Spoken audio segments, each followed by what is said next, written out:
an extraordinary military operation in the capital of Venezuela. Overwhelming American military power, air, land, and sea, was used to launch a spectacular assault. And it was an assault like people have not seen since World War II. It was a force against a heavily fortified military fortress in the heart of Caracas to bring outlaw dictator Nicolas Maduro to justice. This was one of the most stunning, effective, and powerful displays of American military might and competence in American history. And if you think about it, we've done some other good ones, like the attack on Soleimani,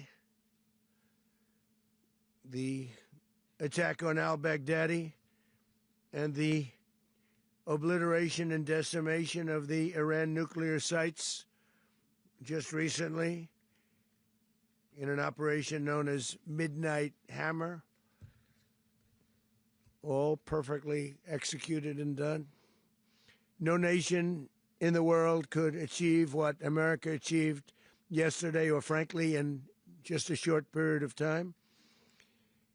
All Venezuelan military capacities were rendered powerless as the men and women of our military, working with U.S. law enforcement, successfully captured Maduro in the dead of night.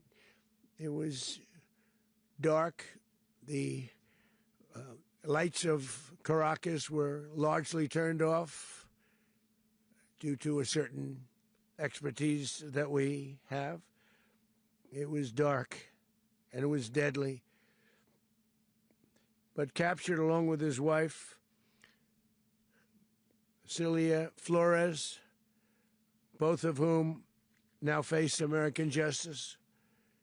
Maduro and Flores have been indicted in the Southern District of New York, it's J. Clayton, for their campaign of deadly narco-terrorism against the United States and its citizens.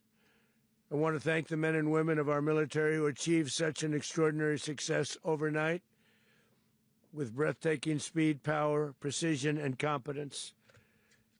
You rarely see anything like it. You've seen some raids in this country that didn't go so well. They were an embarrassment. If you look back to Afghanistan, or if you look back to the Jimmy Carter days, they were different days. We're a respected country again, maybe like never before. These highly trained warriors, operating in collaboration with U.S. law enforcement, caught them in a very ready position. They were waiting for us. They knew we had many ships out in the sea, just sort of waiting. They knew we were coming.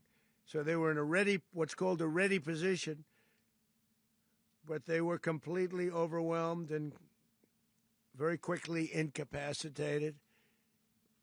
If you would have seen what I saw last night, you would have been very impressed. I'm not sure that you'll ever get to see it, but it was an incredible thing to see.